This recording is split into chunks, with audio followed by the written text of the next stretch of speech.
consulta es algo interna, se realiza bajo las normas de la comunidad, en las asambleas, etc. El Instituto Estatal Electoral solo está para cualquier apoyo logístico que quiera la comunidad, por ejemplo, en la fase informativa, porque es libre, previo, informado.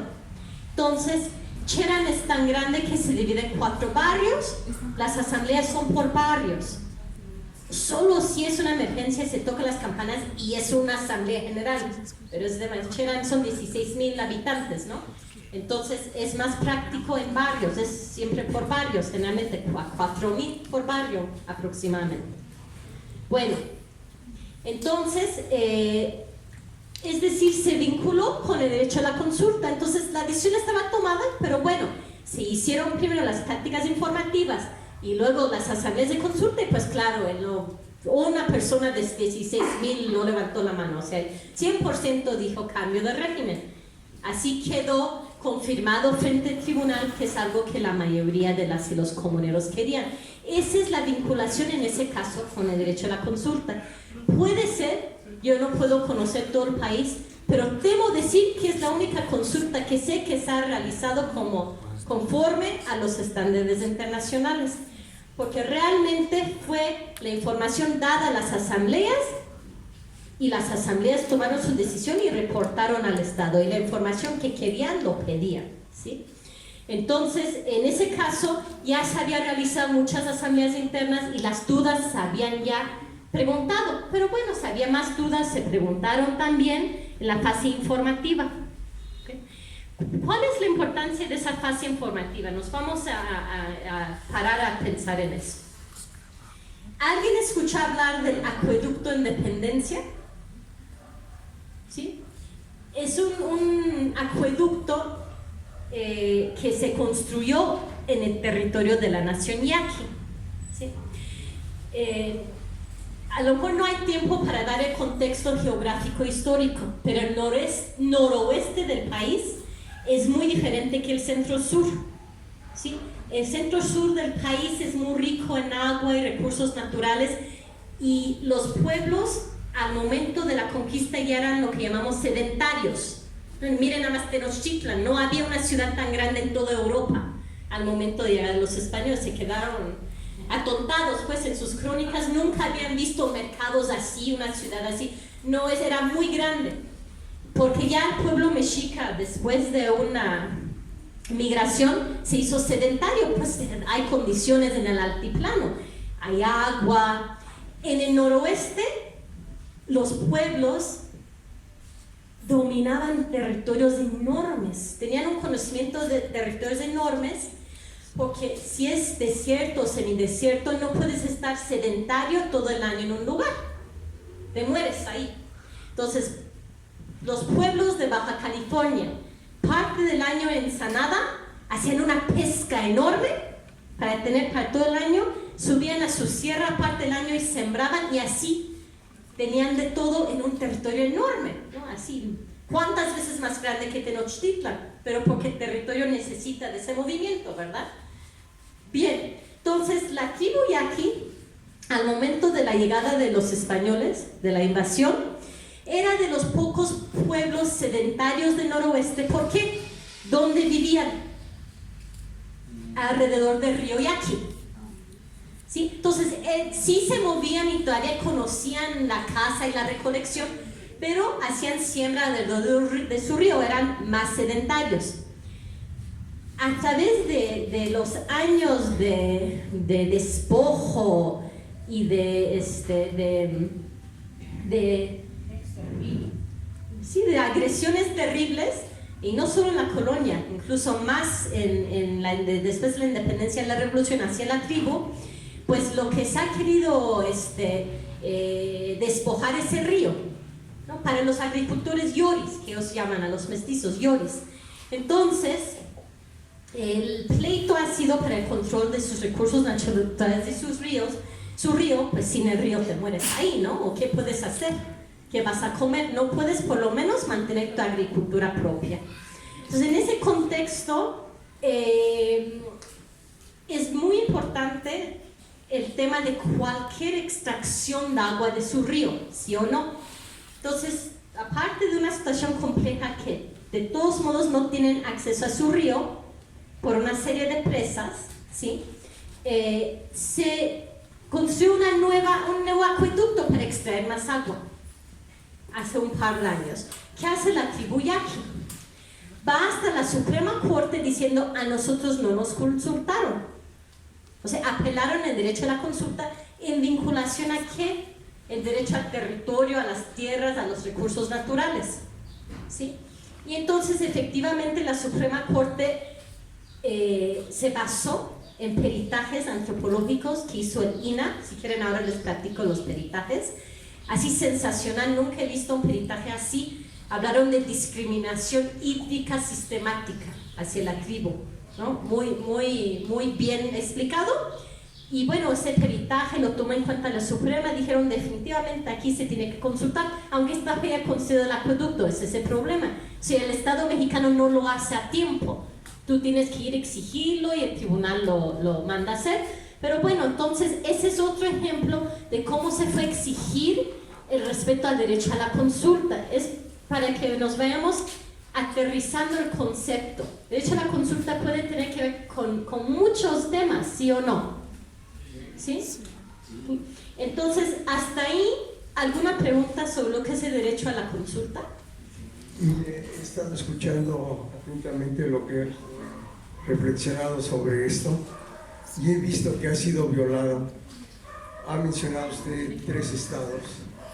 Esos estados usted los ha visitado y ha apoyado, pero se han violado todos los derechos de los indígenas, y no nada más de los indígenas, sino de la gente que está viviendo en esas comunidades de todo el territorio mexicano, ¿verdad? Ahorita se me viene a la cabeza, esto de que como el señor presidente López Obrador, que habla de mucha democracia y de mucha honestidad, ha permitido y ha violado por un capricho de hacer un aeropuerto en una zona donde la comunidad no estaba de acuerdo, ¿verdad?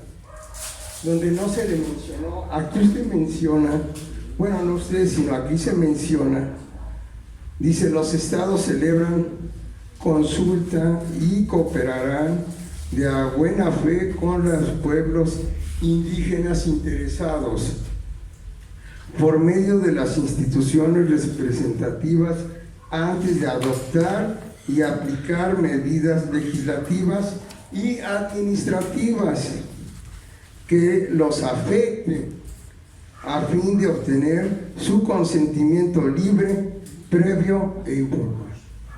Ahí a estas personas que viven en esa área, que es Tecama, ¿verdad? Se le mencionó, hay un pueblo que está pegado a la cabecera que se llama Temascalapa, y hay un cerro que se llama el Cerro de Paula. Abajo de ese cerro, la explanada, hay muchos vestigios antropológicos, los cuales el Instituto Nacional de Antropología ahí los tiene detenidos, no se han estudiado. Se le informó que no pueden hacer ahí el aeropuerto porque van a afectar. Él menciona que ese cerro se tiene que desgajar, se tiene que deshacer. Imagínense, aparte va a perder todos los vestigios antropológicos que hay ahí. Otra cosa, a la comunidad no se le da y no se le toma en cuenta. Él caprichosamente llega y dice así se va a hacer y aquí se va a hacer, porque ya hay una base aérea que tiene muchos años, ¿verdad? Desconozco los años, pero yo desde que tengo uso de razón, desde 1959-58, ya existía esa base aérea, ¿verdad? Entonces ahí se ve cómo en realidad, sí existe esto, la Declaración de las Naciones Unidas sobre los Derechos de los Pueblos Indígenas, pero no se lleva a cabo en nuestro país. Créame lo que no se lleva a cabo, ¿verdad? Y otra cosa, los de esa población hacen un estudio aeronáutico para ver si era prudente. ¿Y qué creen? No lo hay, porque la corriente de aire que viene del norte, que es de Pachuca, chocaría y no entraría el avión correctamente y tendrían que ir a dar vuelta. Aparte, le hacen ver al gobierno que hay una neblina del mes de octubre, noviembre, diciembre, enero, febrero y marzo que se desaparece hasta las 8:30, 9 de la mañana. Entonces el tráfico aéreo, ¿qué va a pasar? ¿A dónde nos va a mandar? ¿A otros aeropuertos? Entonces yo hice un poco de historia, quizás me alargué mucho, pero todo esto lo hice con el fin de dar a conocer que realmente sí nos los dan a saber, sí lo tenemos escrito, pero cuando el gobierno, sea estatal, municipal o federal, mete su capricho, aunque esté el indígena diciéndole lo correcto, no lo acata, él mete su capricho. Y disculpa. Gracias. Justo el tema que mencionó don Misael, ya ven que les dije que hay mucho material para consultar sobre el tema. Este es un libro también de la ONU, está disponible en internet. Se llama El derecho a la consulta de los pueblos indígenas, la importancia de su implementación en el contexto de los proyectos de desarrollo a gran escala. Sí, son paisanos de Wirrárica o Huichol que están en la portada porque han hecho una defensa muy grande de sus territorios sagrados. No sé si han sabido de varias concesiones mineras que se han dado en territorios donde ellos, desde mucho antes que existiera el Estado mexicano o mucho menos San Luis Potosí y los demás estados, visitaban esos sitios sagrados anualmente en peregrinaciones. Entonces, con base en sus diversos derechos, incluyendo el derecho a la consulta, pues han exigido que no se permitan que se desarrollen estos proyectos de gran escala como es la minería. Entonces, por eso es muy emblemático su lucha y están en la portada, ¿no? Entonces, el tema al que alude usted, don Misael, pues tiene que ver con eso. Dice, la importancia de la implementación del derecho a la consulta en el contexto de los proyectos de desarrollo a gran escala, porque no es solo el ejemplo, son muchísimos ejemplos y por lo menos el continente, yo no puedo hablar a nivel mundial, por lo menos en el continente, los asuntos han llegado hasta la Corte Interamericana de Derechos Humanos, donde han ordenado los estados respetar el derecho a la consulta. Miren, en México, si un asunto, la última instancia generalmente es la Suprema Corte, en la mayoría de los asuntos. En los asuntos electorales es la Sala Superior del Tribunal Electoral. Si todavía no hay una protección a tus derechos por parte de la Suprema, la última opción para apelar es la Corte Interamericana de Derechos Humanos. No sé si habían escuchado. Sí. Entonces, tiene sus características particulares. Es un proceso largo porque tienen muchos asuntos de todo el continente. Pero cuando terminan y hacen una investigación muy seria y van a los países, entrevistan a las personas, cuando todo eso lo hacen y sale la resolución, han sido resoluciones muy emblemáticas, donde han hecho ver con lupa, con mucho detalle, cómo los estados tienen que hacer cumplir con el derecho a la consulta. Y generalmente han sido proyectos así, de gran escala, ¿no? de petroleras, etcétera, y dan la razón a las comunidades indígenas. Entonces, eso va a lo que estamos hablando, que de hecho la consulta, sí hay muchos desafíos, hay que seguir insistiendo que se cumpla, pero que es algo así que tiene que ver a veces con tu vida muy íntima, interna, comunitaria, y a veces con un proyecto que pero viene con una fuerza económica y política tremenda sobre un área, ¿no? Este es algo que pasa en todo el continente, no puedo hablar por el resto del mundo. Entonces, por esta razón también hay mucha discusión, en particular en esos contextos de megaproyectos, la importancia de respetar el derecho a la consulta. Y para terminar y abrir ahora sí a preguntas y respuestas, en la página 7, si quieren vamos a leer, como dice, en pocas palabras dice. Nos resumimos y ya nos abrimos a todo tipo de preguntas que tengan o diversos ejemplos que quieran que yo dé. Entonces, ¿quién nos ayuda con la lectura? En pocas palabras dice, 2 personas para que lean entre 2, mitad y mitad. Dice, en pocas palabras, dice, la libre determinación es uno de los temas que más discusión ha presentado por parte de los gobiernos, pues consideran que este derecho constituye un riesgo de que los pueblos indígenas pretendan formar estados dentro del mismo país. El derecho a la libre determinación significa que los pueblos indígenas pueden decidir cómo organizarse políticamente y decidir sobre qué tipo de desarrollo económico, social y cultural quieren.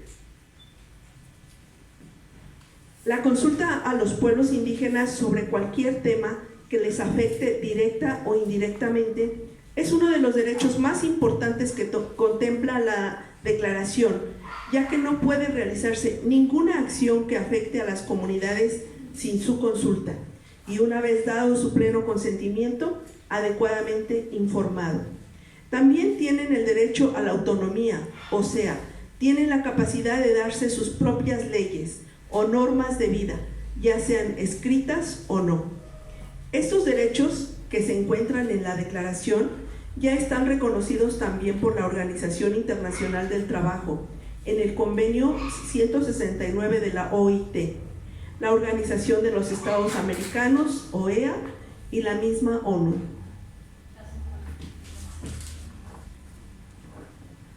Pues Tlazocamati Mamovisotsi, en respecto a los tiempos, si quieren, ahí concluimos esa primera parte y ahora la abrimos a las preguntas y respuestas que, repito, pueden ser de la naturaleza que quieran y yo hago mi mejor esfuerzo para contestar. Tlazocamati. Un aplauso a la doctora. Y ahora abrimos las preguntas correspondientes, si alguien tiene. No es propiamente una pregunta, es un comentario, aunque sí llevo una duda.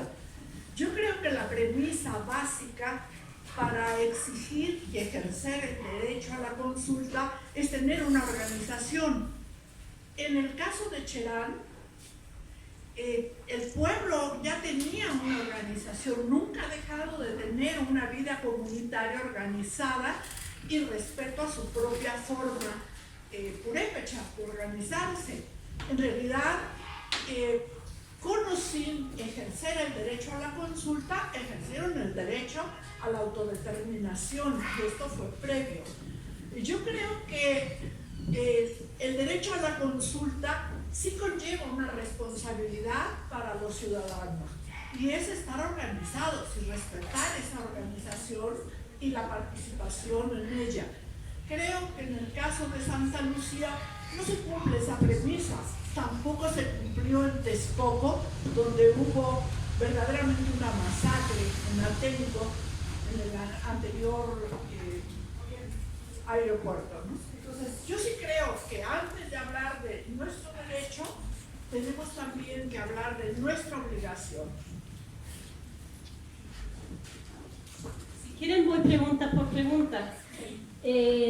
Yo creo que estamos de acuerdo con una premisa importante que, bueno, está muy ligado, los derechos colectivos en general están ligados. Pero fíjense una cosa, vamos a ir a la letra de la ley.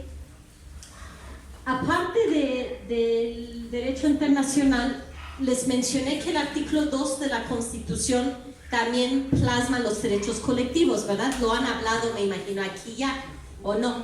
¿Sí? El artículo 2 retoma la definición del convenio 169 de lo que son pueblos y comunidades indígenas. El artículo primero del convenio 169 tiene en 3 partes diferentes 3 conceptos de definiciones que les quiero mencionar.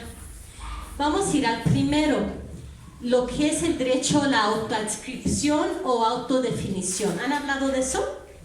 ¿Sí? Está en el convenio y se retomó directamente el artículo 2. Dice, la conciencia de su identidad indígena o tribal deberá considerarse un criterio fundamental para determinar los grupos a los que se aplican las disposiciones del presente convenio. Si ya hablaron, ya entienden la importancia del derecho a la autoadscripción. ¿Sí? El país mexicano, especialmente después de la revolución, intentó obligatoriamente homogeneizar a la población bajo una política de Estado que se conoció como indigenismo, con políticas como la castellanización forzada, de pegar a niños y avisar a los papás que no deben hablarse en su lengua y con violencia, para que ya en una generación decir, no hablan su lengua materna, ya no son indígenas, somos un país de mestizos. Así, es decir, era el Estado quien quería definir quién es indígena, pues para no tener, como diría por una parte la doctora, pues ninguna obligación en este caso del Estado, pues en mi país no hay indígenas, así ¿qué obligación puedo tener? Casi, ¿no? Nada más para ser un país, una nación, ¿no? Forjando patria, le llamó Manuel Gambio, uno de los inventores del indigenismo, ¿no? Para forjar una patria única mestiza, fue la idea, ¿no? De la asimilación forzada. Entonces, por eso el convenio dice, no, el criterio es la autoadscripción, la conciencia, ¿sí? Limitados son y tan difíciles. El criterio que siempre se plasmaba en el consenso eran hablantes de lenguas indígenas, para aplaudir que cada 5 o 10 años eran menos, pues porque eran menos porque el gobierno se dedicó a eso. Por eso saben que hay un criterio de autoadscripción. ¿Quién se identifica como indígena? Y por eso son aproximadamente 7.500.000 que hablan una lengua indígena, pero 25 millones que se autoadscriben como indígena. ¿Sí? Este es por el criterio de autoadscripción. Por otra parte, debemos ir al mismo artículo 1 del convenio, donde define a pueblos y comunidades indígenas. El artículo 2 también retomó esta misma definición. ¿Ok? El presente convenio se aplica, ¿sí? Entonces, y lo voy a resumir, y es como viene en la Constitución, que los pueblos indígenas son los que total o parcialmente conservan instituciones propias, políticas sociales, económicas y culturales. Son los pueblos que estaban aquí al momento de la llegada de los españoles y que hasta hoy día conservan total o parcialmente sus instituciones propias. Total o parcialmente, porque totalmente después de 500 años de guerra contra los pueblos es difícil totalmente, generalmente es parcialmente. En Cherán, claro, nunca se perdió muchas esencias de su vida comunitaria, de la comunidad, pero sí se había perdido una parte en cambiarse a partidos. Ya no eran servicios en que en la asamblea se nombraba. Entonces, en ejercicio a la autodeterminación, como comunidad que se autoadscribe como purépecha, volvieron al régimen anterior, o puedes cambiar tu régimen, es lo que la decisión es. ¿A qué voy? Estos derechos aplican a personas que se autoadscriben como indígenas y que conserven total o parcialmente instituciones propias.